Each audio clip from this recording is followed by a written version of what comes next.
नमस्कार। आज जो बीजेपी कार्यालय में क्या प्रोग्राम है? कार्यालय का आज उद्घाटन हुआ है। बखूबी हवन करवा करके और पूरे कार्यकर्ता रोहतक जिले के मौजूद थे। और आज से जो है ना, रोहतक जिले का ये सबसे बड़ा ऑफिस हमारे भाजपा प्रत्याशी, लोकप्रिय भाजपा प्रत्याशी डॉक्टर अरविंद शर्मा जी के लिए आज का ये ऑफिस शुरू हो गया। जो 400 पार करना है कितना सीट हो पाएगा? 400 पार का नारा 100% सिद्ध होगा, इसमें तो कोई शक की बात नहीं है। रोहतक हल्के में रोहतक लोकसभा सीट पर हमेशा कांग्रेस का दबदबा रहा है जी और इस दबदबे को खत्म किया है अरविंद शर्मा जी ने। जी और अब गढ़ को तोड़ने जा रहे हैं बिल्कुल। जी। उसके बारे में क्या बताना?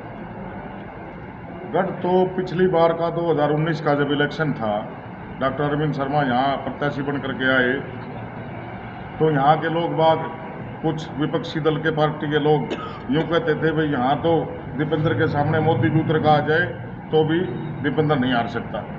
लेकिन हमारे लोकप्रिय सांसद डॉक्टर अरविंद शर्मा जी ने ऐसी करामात दिखाई कि देखो 2019 के इलेक्शन के अंदर एक नंबर की पटकनी, इतनी हॉट सीट होते हुए भी, जाटलैंड होते हुए भी एक नंबर की पटकनी थी। और अब आने वाले इलेक्शन में 24 तारीख को 25 मई को जो इलेक्शन है उसके अंदर जो है ना, पिछली बार तो लगभग 7,500 वोटों से जीते थे, अब की बार लगभग 1 लाख वोटों से जीत निश्चित है।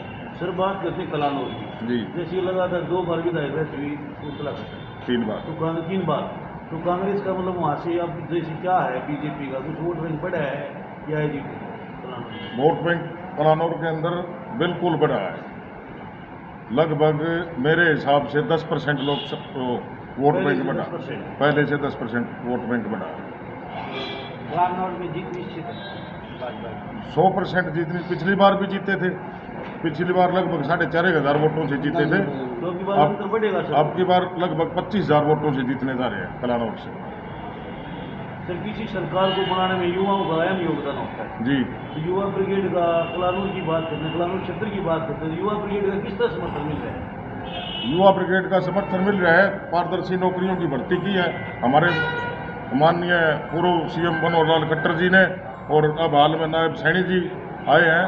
इन्होंने जो पारदर्शी भर्ती की है, प्रक्रिया जो जारी की है, तबादलों के अंदर, नौकरियों के अंदर जो पारदर्शिता लाई है, पर्ची नो खर्ची का जो सिस्टम अपनाया है, उससे युवा काफ़ी उत्साहित है।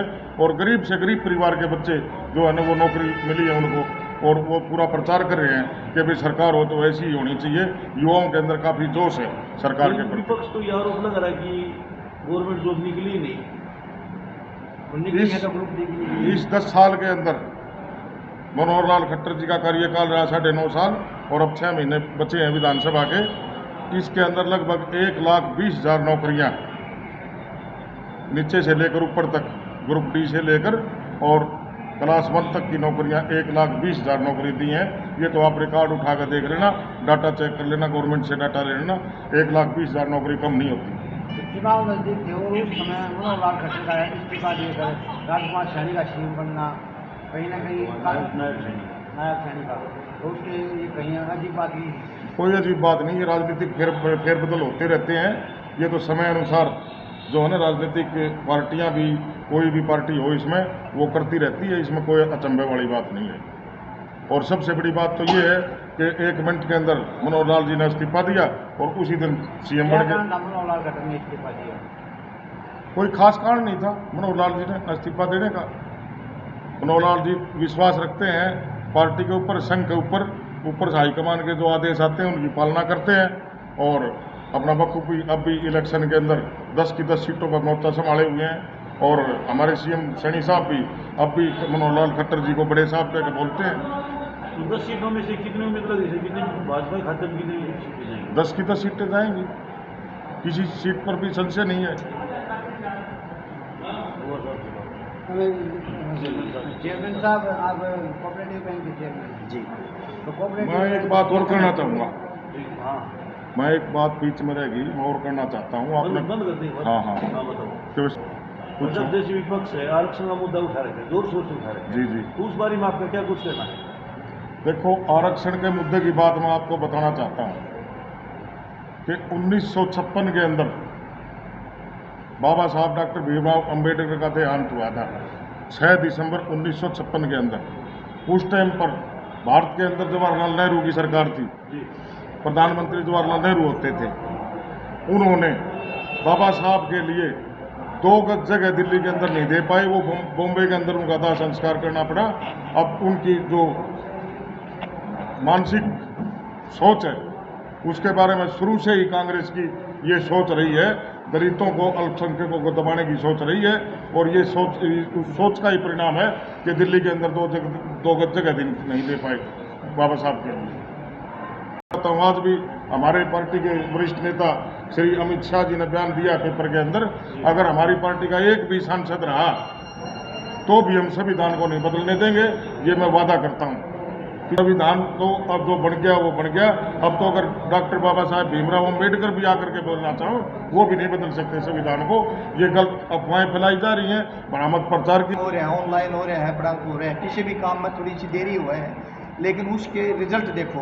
आज गांव में हम जब कलानौर में पीछे प्रोग्राम थे, हर गांव में खट्टर साहब की जो नीति है, उन लोग ये कह रहे हैं घर बैठे पेंशन आ रही है, आयुष्मान कार्ड बन रहे हैं, इतनी जो आम जनता की सुविधा। आज से पहले बताओ 1 रुपया का भी अगर कोई इलाज हो वो किसी का, अगर किसी को परेशानी हो जाए तो परिवार वैसे परेशान हो जाए, अर्धा किले गहने धरने पड़े अर्धे।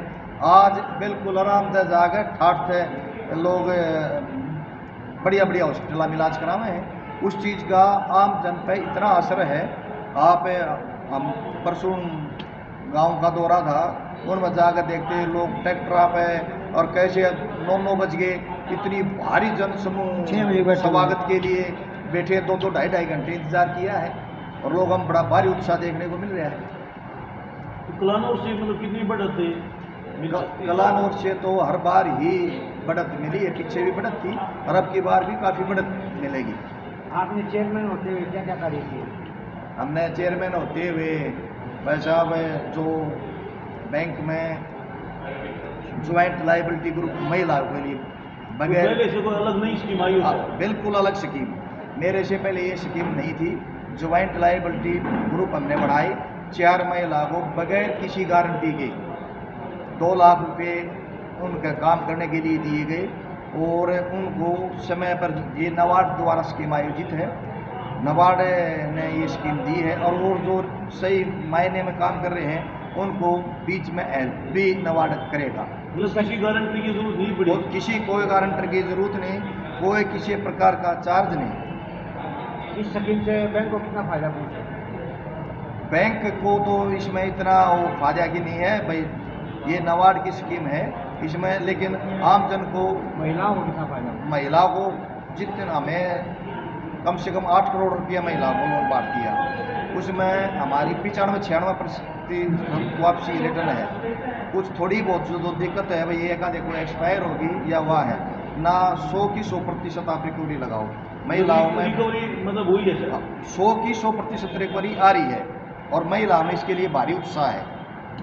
किसानों के लिए भी कोई स्कीम लेके आए? किसानों के लिए तो पहले से ही स्कीम है, सरकार ने जो 1 लाख रुपये ऋण दे रखा है, बिना ब्याज का है, बगैर किसी ब्याज का है, जो MCL है, सरकार बोल रहे हैं रेगुलर। चेयरमैन साहब चुनाव तो यही कहना चाहेंगे कि जनता ने पीछे भी देखा होगा, पीछे CM रहते हैं दीपेंद्र हुड्डा ने चुनाव देखा, आप मीडिया ने भी देखा होगा, अब वो कहीं भी नहीं निकला। वो एक सिर्फ मुख्यमंत्री का बैठा, आराम से बैठ कर भाई बीमार है और आराम से 4 पहले टाइम भी बन गया, लेकिन जब वो मुख्यमंत्री नहीं था तो उसने इलेक्शन में देखा और बाबू बेटा दोनों आ रही, क्यों? उनकी जो नीति थी संविधान को उन्होंने मरोड़ा तरोड़ा। आप ये देखिए अगर आप कितने युवा जो लगने के थे वह ना लग करके कम नंबर वाले लगे, तो इससे जो हमारे माननीय पूर्व मुख्यमंत्री मनोहर लाल जी ने नीति बढ़ाई उसमें आम जन में इतना उत्साह है और वो उत्साह देखने के लायक बनता है। इसीलिए 10 की 10 सीट पे हमारा कोई भी वो नहीं, क्लियर 10 सीट आएंगी, कहीं कोई मुकाबला नहीं।